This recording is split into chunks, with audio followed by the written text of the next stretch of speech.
My name is James Johnson. By trade, I'm a plumber. And that wasn't the course and destination that my parents had set for me, but that's kind of how life fell into it. I went to the University of Colorado at 17 years old. I was a computer science major. Everybody thought I was going to be a brainchild. And CU wasn't the place for me. I went to Metro State College, and I studied there. That wasn't the place for me. After taking some time off, reading a lot of material, one of my favorite authors was a guy named Napoleon Hill.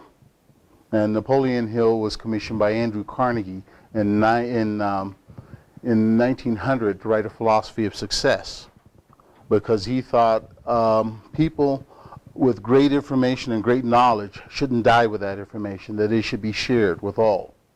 And that was the philosophy that Napoleon Hill wrote about.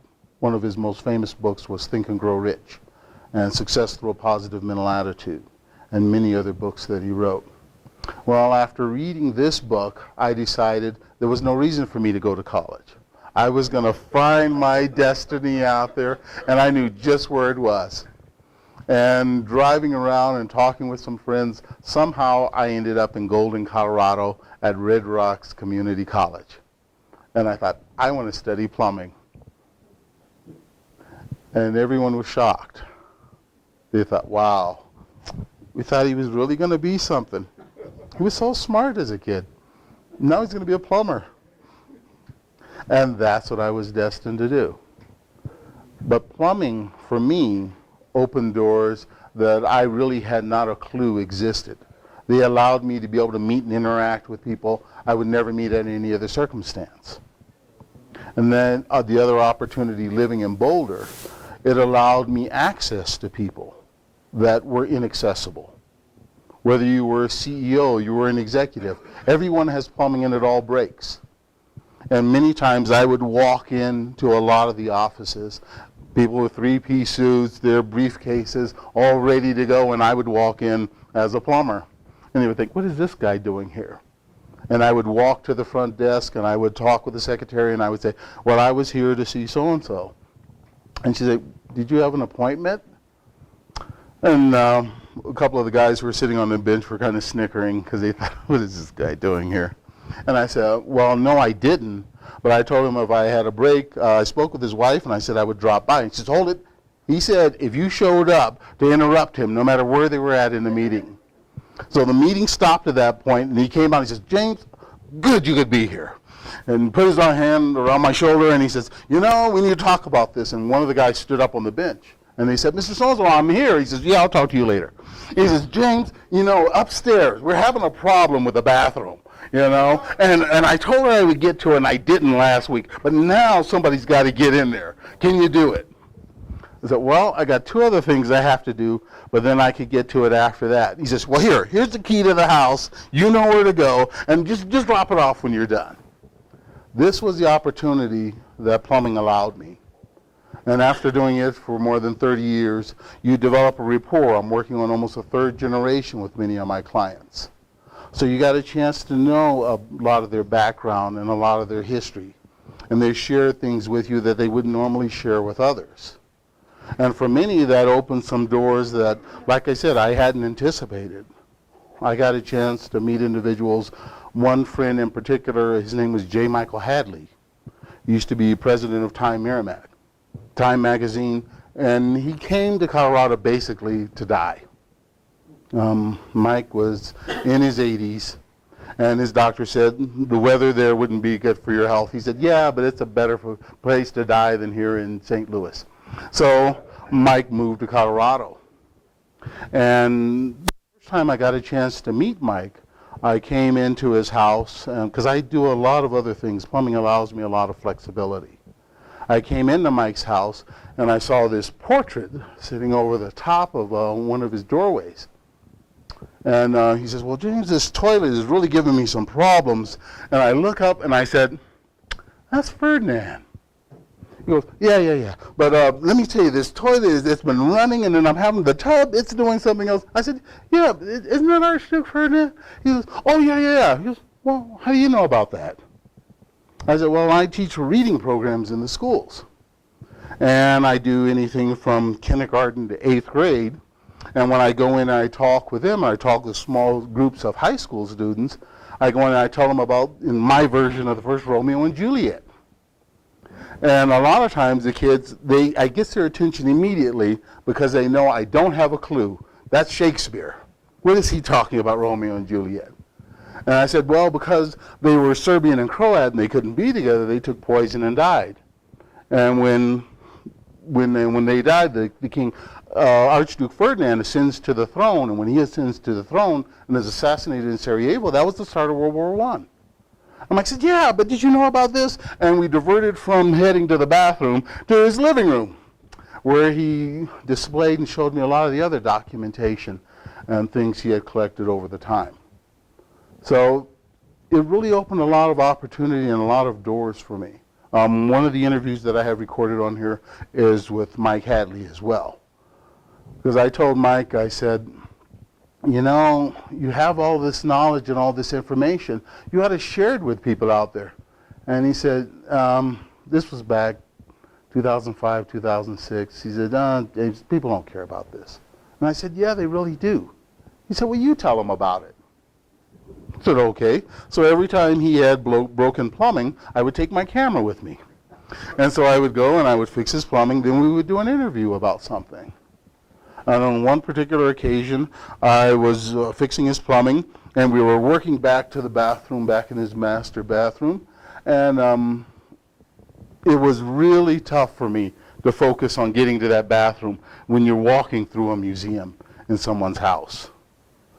We almost made it to the broken toilet. But the final turn we had to take, Mike had a portrait on the wall. And I said, no, Mike. I said, we got to stop here. I said, you got to tell me who this is.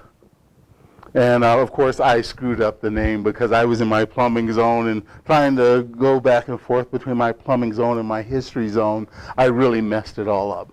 But I at least got it on recording. I was at least able to record some of it. Well, in the picture is J. Michael Hadley, and it was with the publisher of Popular Science, which Popular Science was one of the subsidiary magazines of Time during that period. And so, and sitting in between them was, what was his name? Well, I'll put it on so you can see it. I'll let you view it for yourself. Because it was really fascinating to see what Mike had actually done.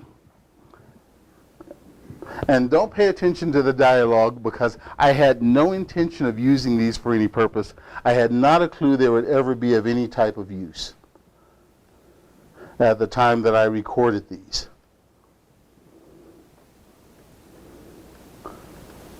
But I had an opportunity to be able to share in a lot of history without even knowing it.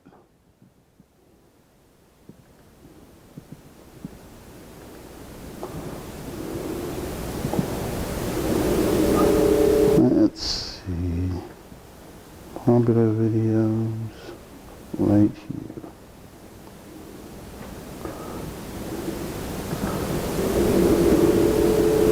And these are some of the other individuals that I had the opportunity to interview during this time.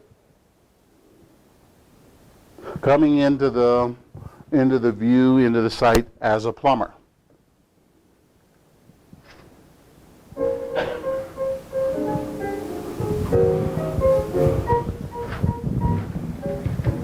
That's J. Michael Hadley on the other side. That's the publisher of Popular Science, and that was Werner von Braun in the middle. Mr. John Michael Hadley. And one of the interesting things, Mr. Hadley's had a very exciting life, done a lot of fascinating things. And one of the things I wanted to talk to him about was a picture that he has on the room in his house. Mr. Hadley, if you can tell me a little bit about this picture here. Well, this is me on the left on this picture. And this is the editor-in-chief of Popular Science magazine.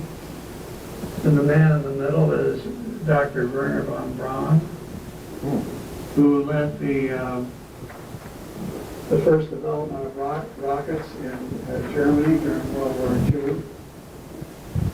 And at the end of the war,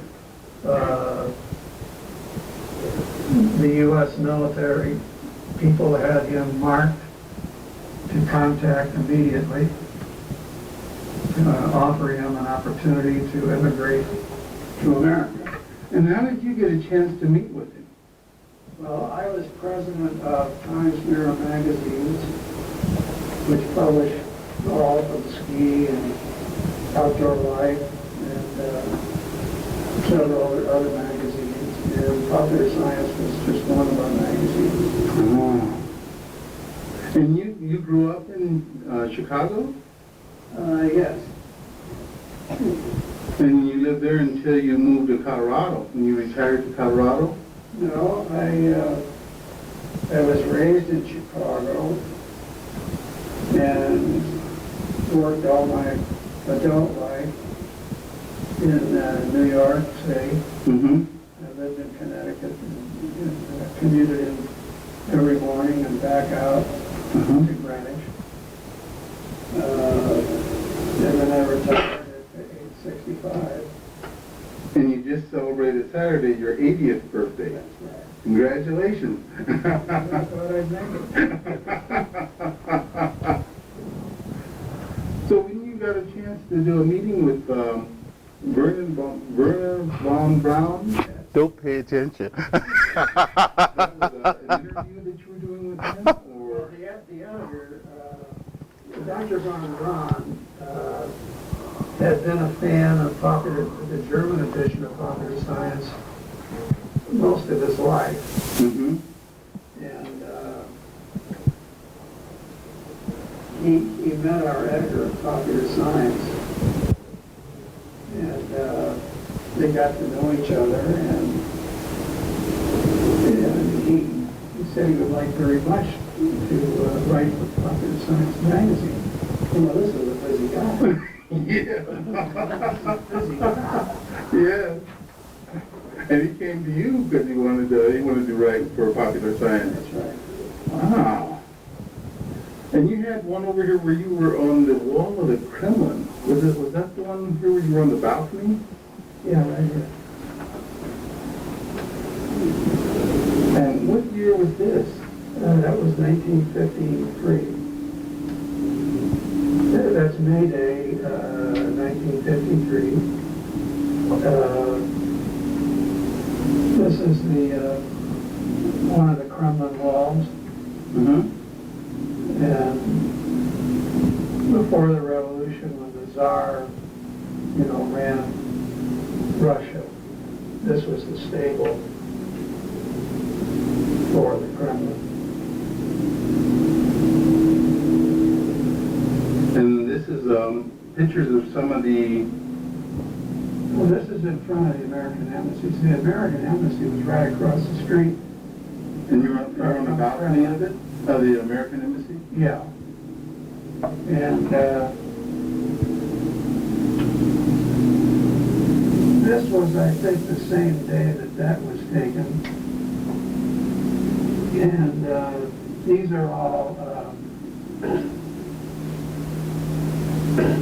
the plainclothesmen are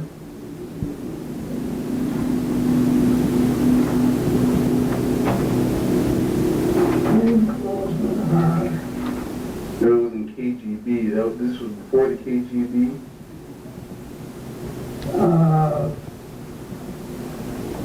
I'm not sure about that, James. This is a militia. They kept Russians from trying to escape by running into the American Embassy. Oh. Oh, so they guarded the gate of the American Embassy. Yeah. The plainclothesmen followed us, members of the American Embassy in Moscow. Ah.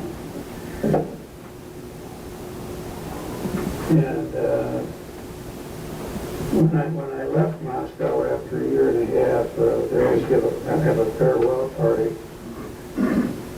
And they gave me this plaque. this is a J. That's Michael Hadley. Wow. American Embassy, Moscow, USSR, 1952, 1953.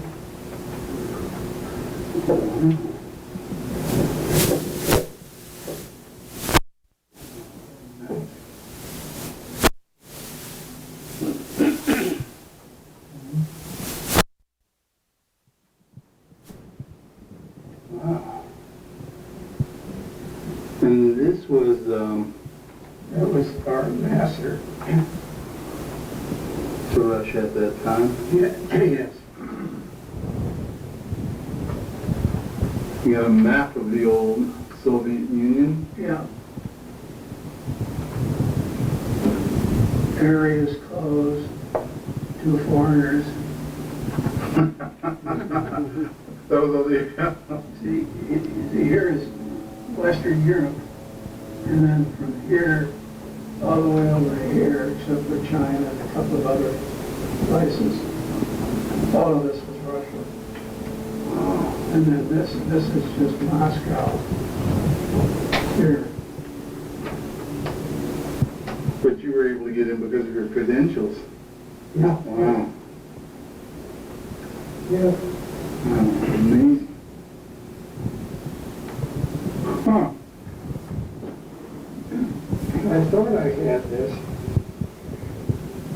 Yeah, that was one of the early recordings I did of the V-Disc records.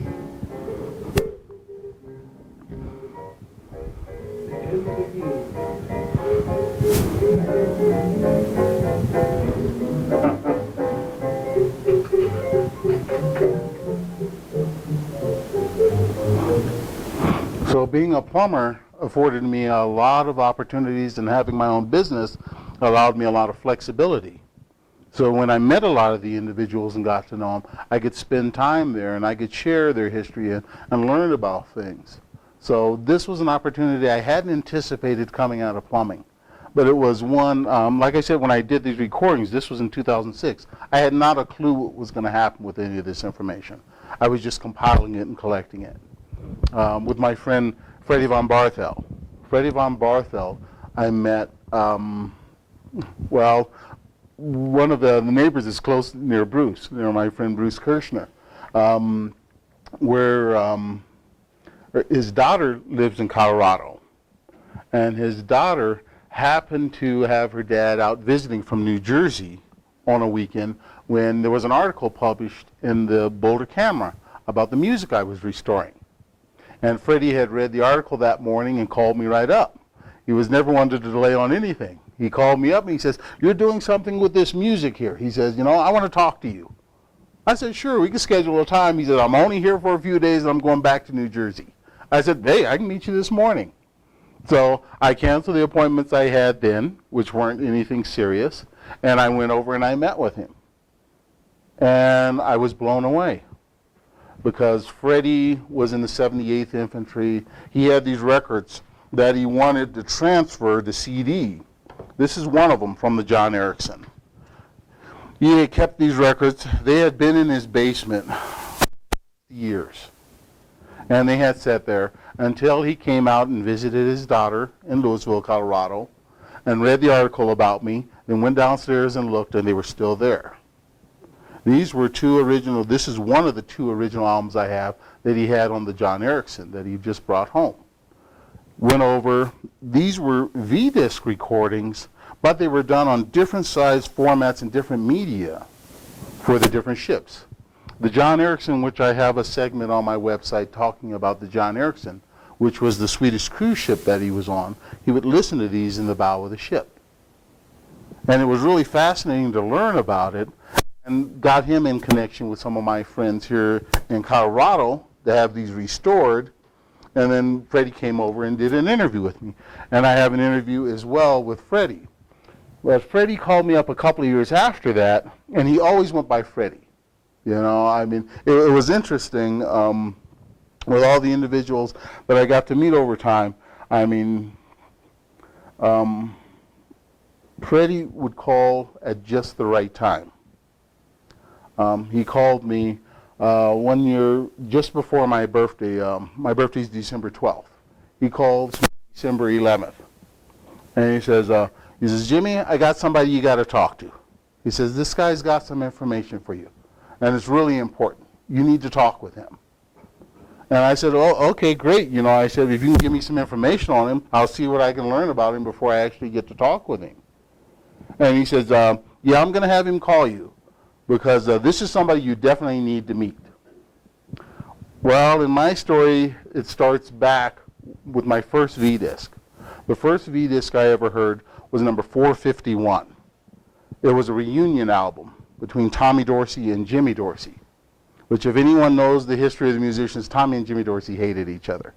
They couldn't stand each other. But the brothers reconciled their differences for the benefit of the soldiers and troops and did this recording on V-disc. Well, it was one that stood out in my mind because the guy who gave the records to me was someone I had done some other recordings for, and he suffered from Parkinson's disease. And we found out that the recordings I had done for him and restored for him helped calm his tremors. So he would get 80 minutes of relaxation from these severe tremors through listening to a lot of the music. And he and his wife decided, this was in 2004, that they were moving from Colorado to Idaho. I've not been able to find him since. His name was Smith. And find a Smith, you know? So I wasn't able to contact him again, but that initial record, number 451, has followed me through time, through the 12 years that I have been compiling, collecting, and restoring this information. With number 451, it starts out in a very unique way because you have Tommy and Jimmy Dorsey being introduced to each other by someone named George Simon, which was funny in itself. But then you have the two combined orchestras playing together, which the drummer at that time for Tommy Dorsey was Buddy Rich, and the drummer for Jimmy Dorsey was a guy named Buddy Schutz. And wow, you know, Freddie gives me this guy's name, and he says, you know, I'm going to have Buddy call you, and, you know, you need to talk with him, and there's lots of buddies out there. You know, what are the chances it's Buddy Schutz? You know, no one even knew he was still alive. Buddy Schutz, when I interviewed him, he was 92 years old. And I was actually making arrangements to go out to New Jersey to be able to interview him. But as it turned out, he got sick, and a few weeks after I interviewed him, he passed away. He was 92 years old. But when I had the chance to interview him, his story was clear as a bell. He was taking me back to when he was 16, 17 years old as a starving musician. Excuse me, James? Yes. At some point, don't forget to give us the history of the V-disc program. Okay. And then how you're organized and how we can find your records. All right.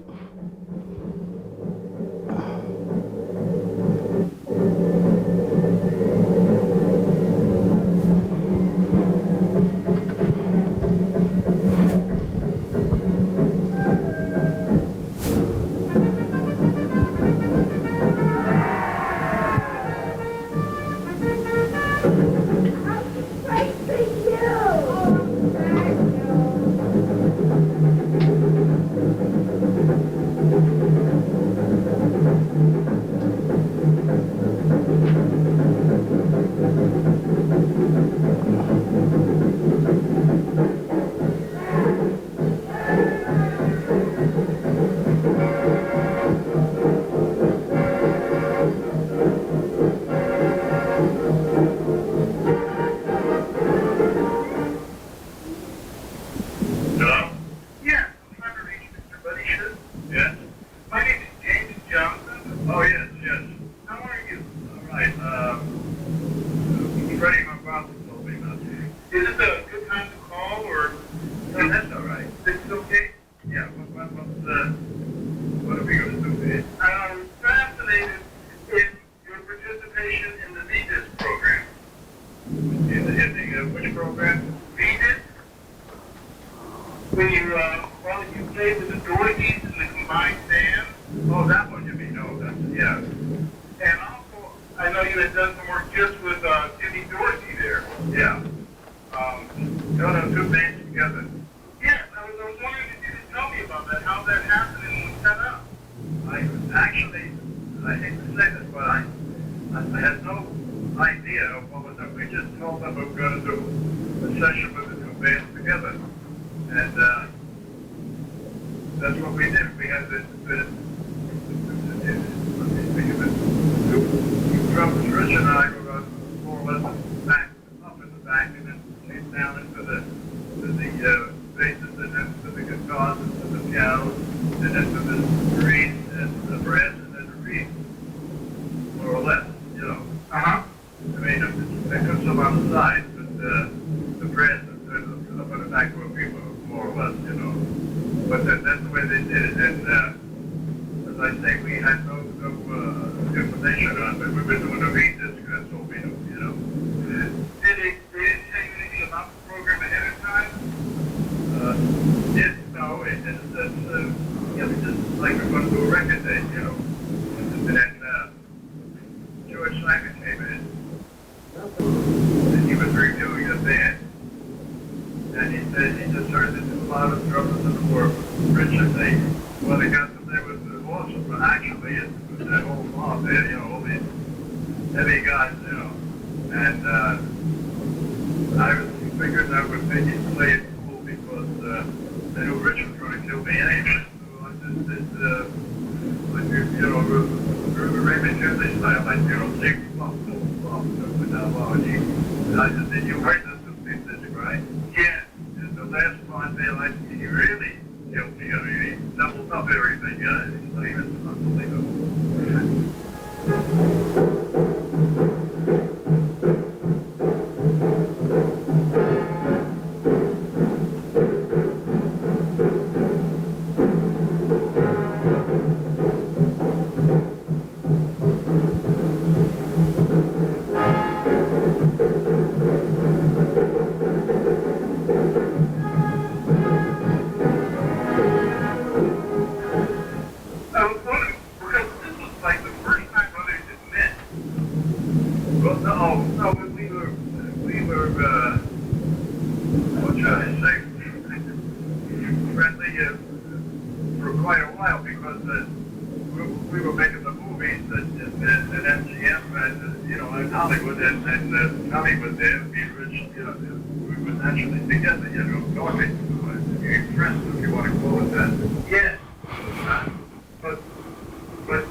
Nobody gets the tight association with Rich, or very few. I was saying he was respectful, you know, like he had up and down days when he would be very cross with you, and other days he'd be okay, you know.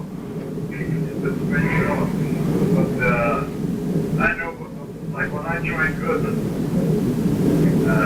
39, 38, the year when I joined him in November, and he was with Artie Shaw at that time.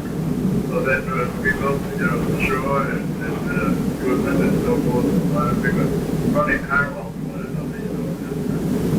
But he, he was great and he knew it, you know. But he wasn't really kind of a team player. So I just he wasn't a team player. No. And he was always the soloist. Oh yeah, definitely. Oh, he had a couple of guys that were really with him all the time, you know what I mean? But like I wasn't that close to him, you know, I mean, we were friends for something, the group of days, 38 hours, until I left the band at 45. But you played a spectacular piece of one called Jumpin' Jehoshaphat? Yeah. That's a really early one. That's before when I first joined the band, I mean, don't forget the war was on and we had a lot of turnovers, you know, which made it quite difficult, you know, because like somebody would get real upset and something would go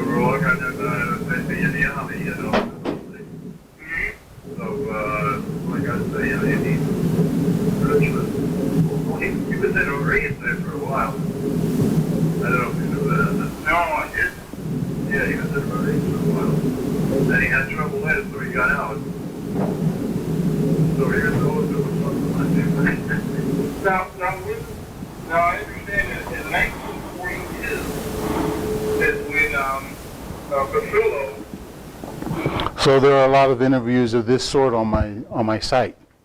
So I had a lot of access and a lot of opportunities to be able to interview and talk with individuals. Fortunately, I had the interests already that they were able to share with me on these things, and they were willing to at that time period. The VDisc program for me started out, you want to know about the beginning of the VDisc? Well, if you could, just give everyone an overview of why we had it, and then show us how to access your site and let's Okay. all let some use it. Okay. It was originally created to help increase the morale of soldiers and troops fighting overseas. The program actually starts in June of 1941, before we were into World War II. The VDisc program starts because a lot of troops were still stationed throughout the world and morale was awful. So when the program starts out in 41, it was basically Goldman, Sousa, things of that sort, music for marching men. And then when they roll from that, in 1942, James Cesar Petrillo, who's head of the American Federation of Musicians, called an industry-wide music strike and shut everything down because the musicians weren't receiving any compensation for records that were then being put into jukeboxes. And if an establishment could fill a jukebox full of records, who needed to hire the band? So they went on strike, and the music industry had heard these threats before, so they weren't really concerned about it, and they had also stockpiled quite a bit of material. So they said, fine, you want to go on strike, go ahead. But little did anybody know it would take 2 years. It would last for 2 years. And during that time period, the music industry started to put out some bad words about the musicians, about the way musicians dressed, how fancy they were, how much they had, and the public had such little at that time period, they were trying to turn them against them, basically to bring them back into the studios. But they held together and they refused to do so. So because they continued this strike, some of the guys who were in the VDisc program, which stood for Victory Disc, you had Victory Gardens, Victory, all these other things at that time period, some of the guys who were in the VDisc program, which was part of the Army, said maybe we can solicit the help of these striking musicians to give a low variety to what we're doing. So that's exactly what they did. They talked with Petrillo, and Petrillo said fine. He says they can participate in this program without any repercussions from the union because they're going to be working and doing these recordings during our strike period, but they can't receive any type of compensation for doing these recordings, which was actually really good in a way for the musicians because they were able to do anything they wanted with anybody they wanted, any way they wanted, which had transcended and crossed even record labels and unions. So many musicians were able to participate and play together that previous to that time had never been able to do so under contractual reasons. Live recordings were recorded where they didn't edit anything. You heard the whole unfolding of an event and of the music forming and going forth. There were practice sessions with some of the classical music. It's 40% jazz and swing, 30% classical, 30% miscellaneous is the makeup of the VDisc program. So you had practice sessions that were also recorded, where some of the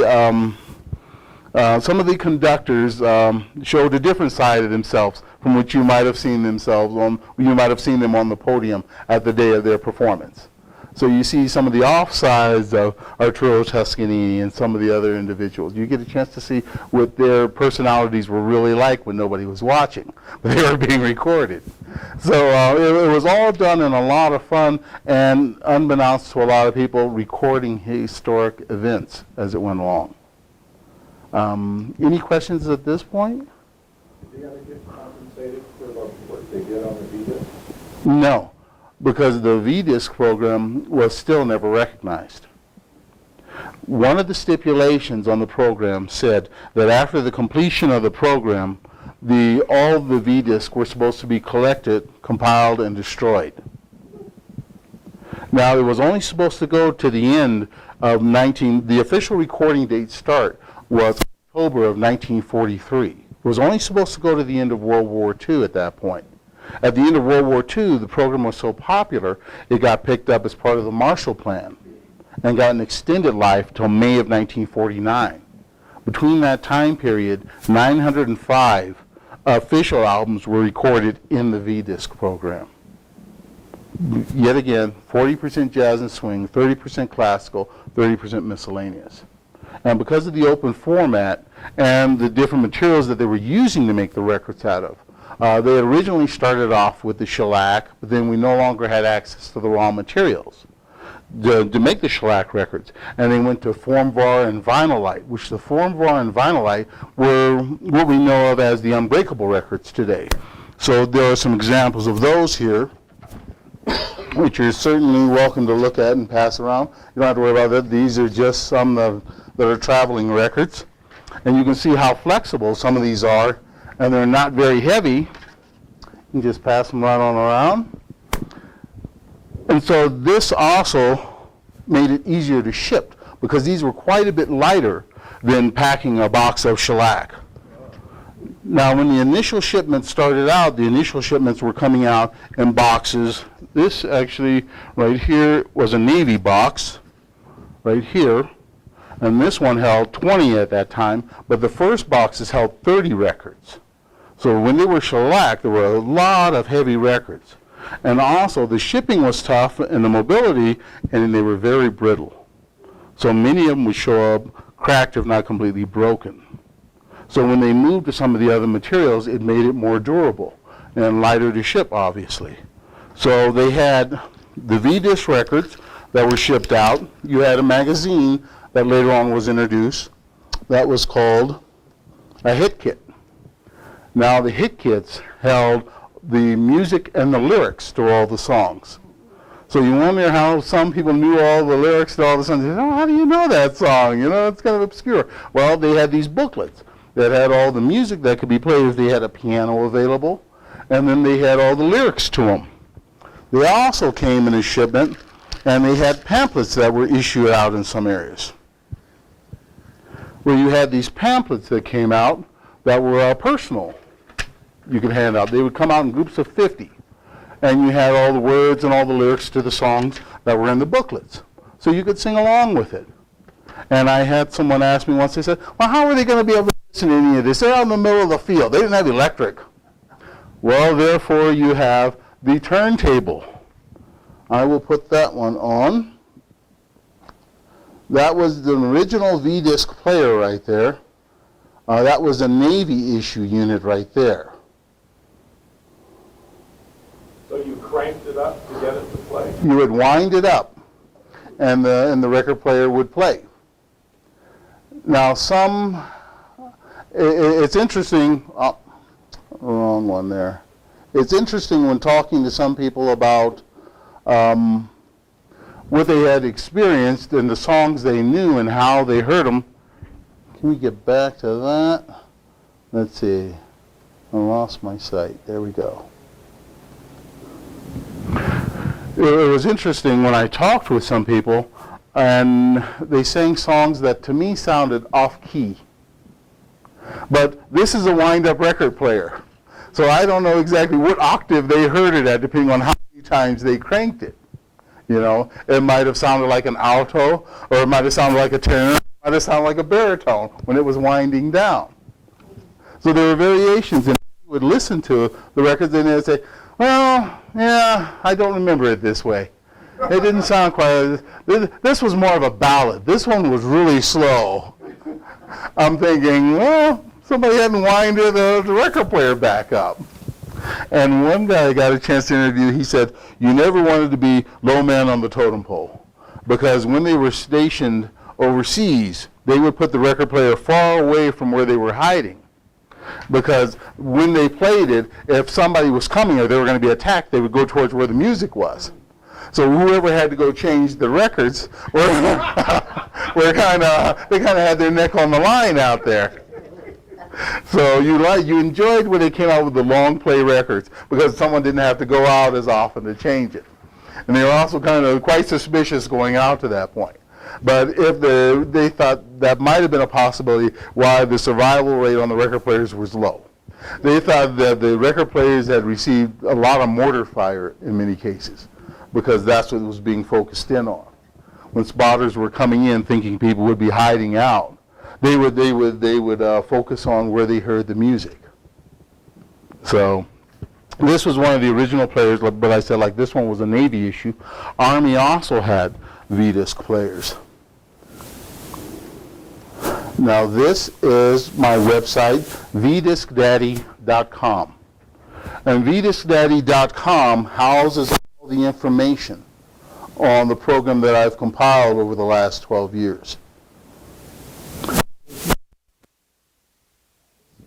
Oh, I'm just going to just get into the main exchange. Now this one on that informational page, vdiscdaddy.com, that will send you to the YouTube site. There's an attachment. The two are attached. So you can actually go back and forth between the two. vdiscdaddy.com, informational site. You have the YouTube site, which is also vDiscDaddy, which is where all the music is stationed, interviews. They're all housed there.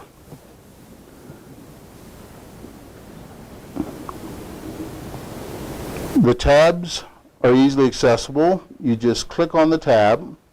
If there's a particular record that you're interested in, because there are 905, so I've been working very hard to try to make the site as easily navigatable as possible, but it's a lot of music.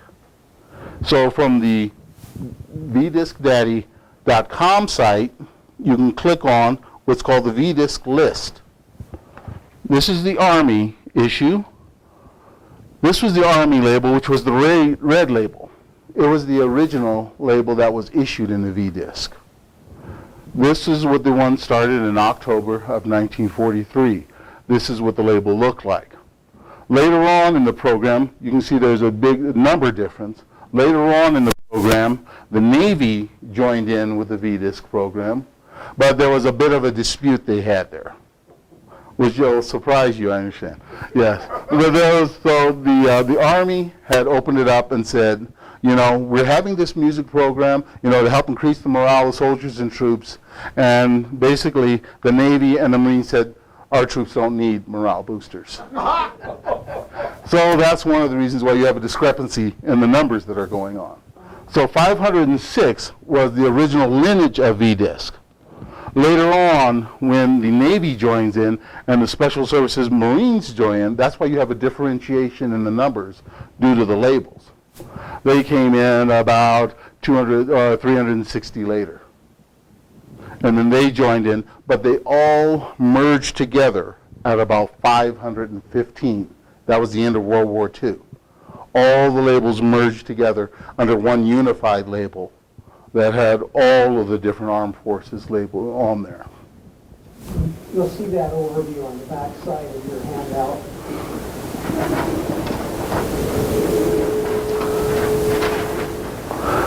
Now, where it says the vDisc records, if you click on Army issue,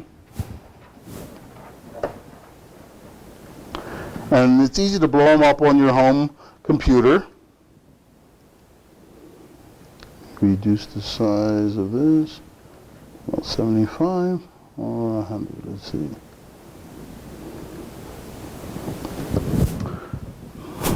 This is the book where the material came from, which was the vDisc, A History and Discography.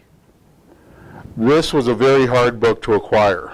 I got this one in 2006. I looked many places on the internet, and it was hard for me to find a used book for under $1,000. And that, needless to say, I couldn't afford at that time. I've got 3 daughters as well. So that $1,000 went elsewhere. So, but I kept looking, I kept searching throughout the internet because I thought it's out there somewhere. And I just had to keep looking. Well, eventually I found one on, I can't remember what the ABES, the American Book Exchange. You could go on there, and I found one on there, but they had a picture of the title page there. So I saw the title page to the book, and I checked with those who created it. I thought, well, let me find out who published this one. I called Greenwood Press, or I emailed Greenwood Press, and they verified, yes, they did publish this. It wasn't in big distribution because it was kind of a very odd and very rare book. Not everybody was calling for these. This was also done in 1980. So there weren't a lot of them distributed out there. And I thought, well, thank you for the information and all, and I kind of ended my exchange with them at that point in time. Well, they emailed me back and they said, were you interested in buying a copy? And I thought, well, sure, but I can't afford one at this time. They said, well, just to let you know, we still have some in stock, and we have them on the shelf. They're $300. But they were $300 new, you know. Or you could pay $1,000 or $1,500 for a used copy. So, needless to say, I could do without a few lunches. And I was able to save up enough money to get a copy of it. And I read it from cover to cover. It was just the most amazing book I'd ever read. It's 1,166 pages is this book.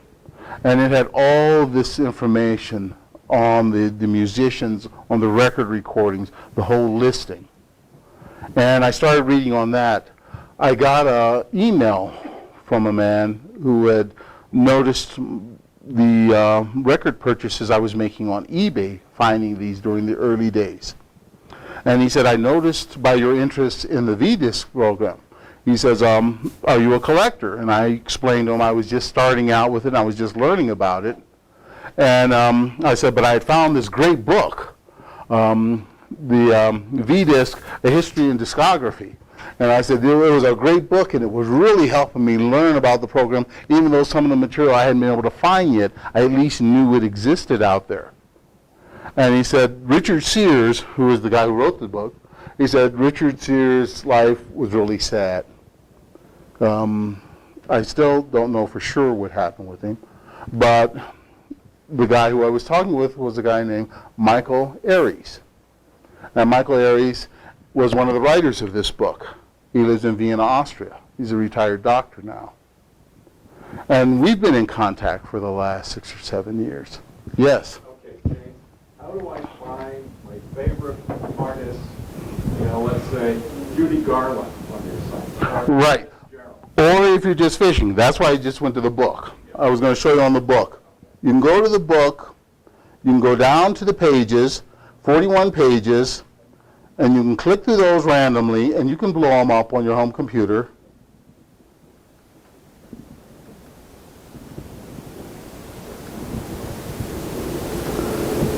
And once you find the one you're interested in,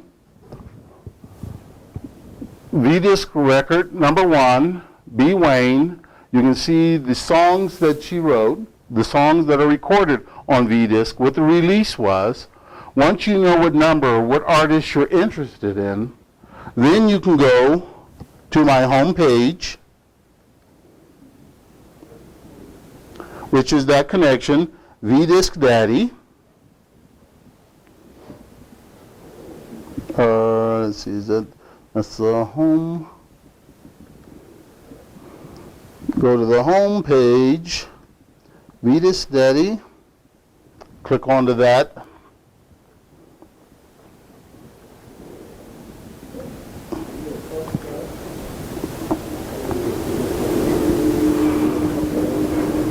We get to the YouTube site, and not the hourglass at the top of YouTube, but if you scroll down the page within the body of my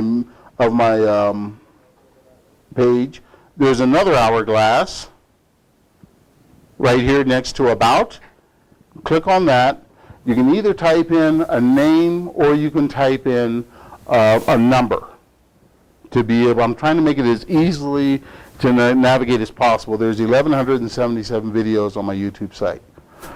So I'm trying to make it as easy as possible to navigate. So if you go to the search channel box, that's where that hourglass was, and you said Glenn.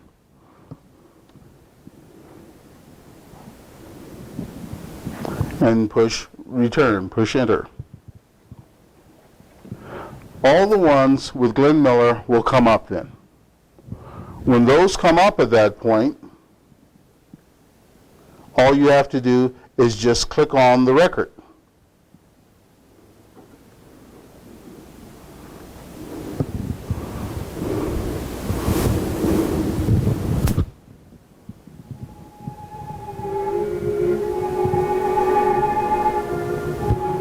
but you have to stay within the body of the page, and any side scrollings you might see, make sure it says V-Disc Daddy to make sure you're staying on the same page. You can also go back and you can use that same page. Remember, not the YouTube one. You don't want to go to that one. You want to stay within the body of the program, because that will take you somewhere else.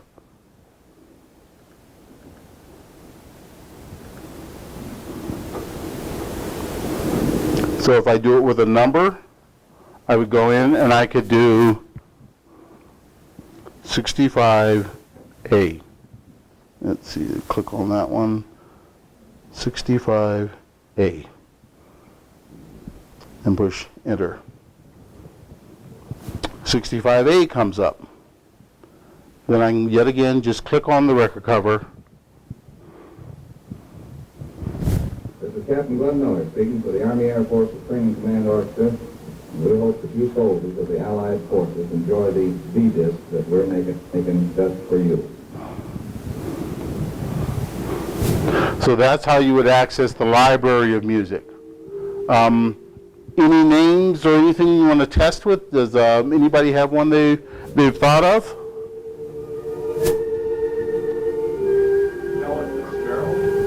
Ella Fitzgerald.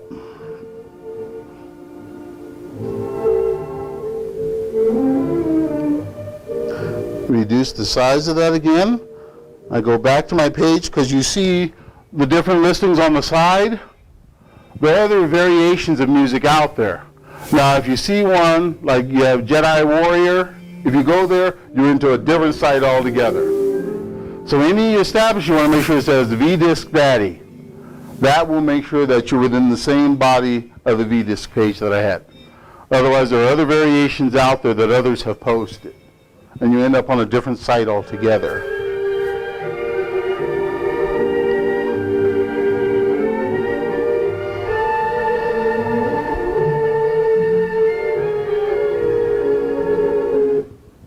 Now, yet again, on this, you can either do it by numbers, if you write down numbers from the other pages in the booklet, or you can do it by name.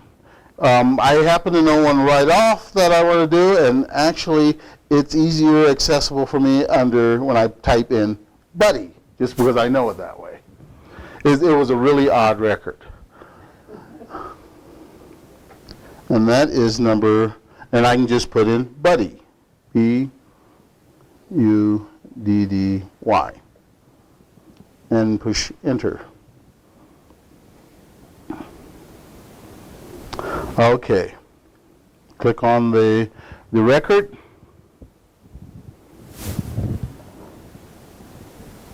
Hello, I want to meet Bernard Rich, boy drummer.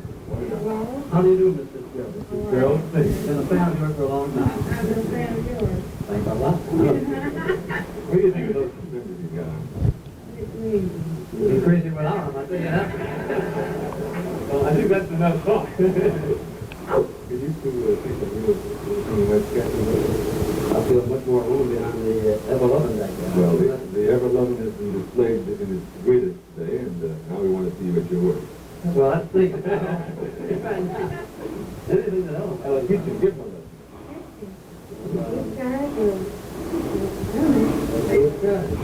One of the things that made it challenging is because they had such liberties on doing the recording of these records, they didn't have to use titles. They could make up their own titles. This one is Bud and Ella. So you had Budella. So you couldn't just put in Blue Skies if you were looking for that and expect to find it, because there's so many different variations. They came up with their own titles. Is there a database of the song titles? Yes, that was the one on the vdiscdaddy.com, on that booklet, where it has the history booklet. Then that, you can scroll through and you can see from the different artists, you know, what songs they were participating in. It tells the songs there. Yes? This covers basically from 1943 to 1949, the range of the V-Disc. And the guy who created this book died a mysterious death He never owned a V-disc. He was actually a geologist in an oil, and happened to be in Austria when he met Dr. Michael Aries. He came there to see him because of the V-disc program, but he never owned one.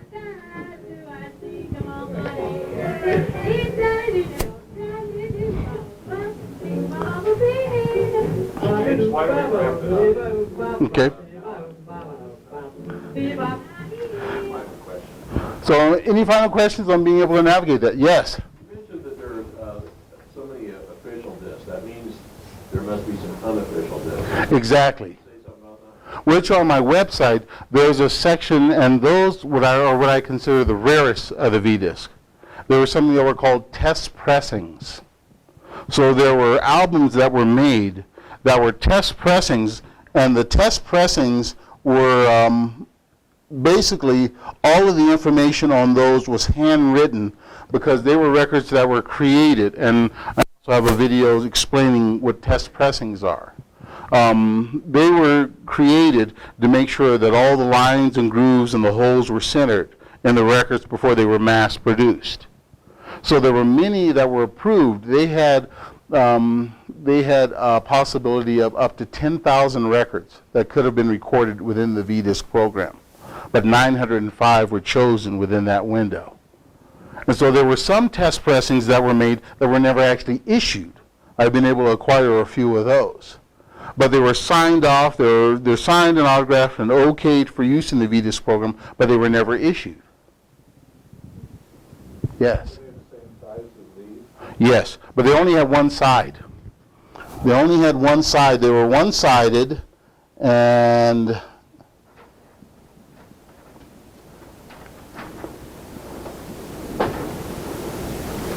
I'm going back to vdiscdaddy.com.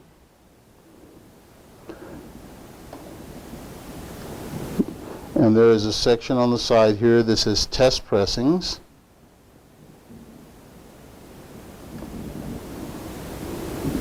Now you have test pressings in two segments here. You have test press albums and unissued test pressings, because I've been able to acquire quite a few that were never issued in the program, even though they were autographed and signed as approved for the program. So if you click on that tab, I'll click on the test pressing album. This was one on the trail. And you can scroll through down below there. They were very unique albums. Some of them had writing on the back. I mean, it was hard to believe all of these were destroyed even before the V-disc were destroyed, because these were just temporary to make sure that you had use of these for, you know, getting that one side recorded. But they made them really into works of art. This is one in particular right here. You had, and it took some deciphering to be able to figure out what it actually said, because it was hard to read a lot of the things that were going on with some of them and who the artists were. So you had to try to find, this one was, what is his name, Spaniard, I can't remember his last name, but Janicki, who was approved it, he was head of the recording program. He had signed and okayed it. This one I posted, and it has a video on it. This was February 24th, 1944, when this one was originally issued. I got this one in the mail on February 24th, 2004. So I posted a video on it then, 60 years from the day it had been approved from the program, with its original V-disc label, which it looked like this.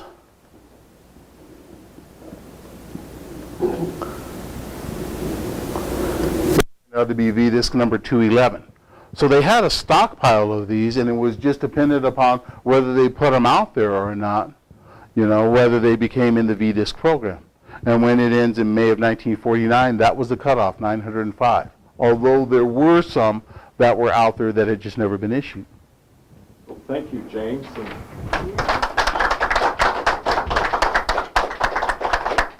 Please stick around and visit some more with James. And again, we just barely touched the surface. So please take your little card home And on your iPhone or your computer at home, there are basically two websites. Go to www.vdisdaddy.com, which is will give you the overall program. It'll give you the master listing of what's on there and explain everything. And then either go to the next website or at the bottom of James's first website, this YouTube one. That's, again, where James said all the records are. And you can explore that whole area by simply going to the YouTube site, down in the bottom where the little search icon is, the little magnifier, type in an artist. And it'll call up all the records that the artist is. And just as James said, click on the record, and you'll hear the marvelous music from there. And on Please Google, explore this. okay, and on Google, if you type in VDisc, Yeah. or you type in VDisc Daddy, it's the #1 site in the world, so that's the first that will come up on your search engine, will be all the VDisc Daddy stuff. Yeah. So it makes it easy to be able to find initially where those websites are. It's #1 on Google, so, and many of the other search engines that they have Here's out. your little cheat sheet. And just as a final reminder, again, May 26th, mark it on your calendar, Memorial Day, and is our annual Memorial Day picnic and commemoration up at Brookfield Community Park. And it's always a lot of fun. And there'll be food there, music, entertainment. We'll have some military reenactors around there as well. So it's just a great family event from 11 to 1. So again, thank you, James, so much. Certainly. It's always fascinating what you've done with all this. So thank you, everyone, and have some more refreshments, and please look at the collection of everything James has got here. And any questions? No problem. Many of the 500, The 905? 905 are still there. Have you captured them all? My friend Michael Aries, the guy in Austria, I helped him complete his collection. He has a full collection of the 905. Right now I have 852 of the 905. Close it in. Yes. So, but they're hard to find. They're hard to find. Now, the original's destroyed? No, these are the originals. No, well, see, a lot of these are acquired because, unfortunately, a lot of people are passing away and all, and their kids are throwing out all their stuff. So a lot of them run across my site online, and they say, "Are you still collecting these V records?" And in some cases, when I found the 2 unopened boxes, they were literally at the dumpster. They just toss them in.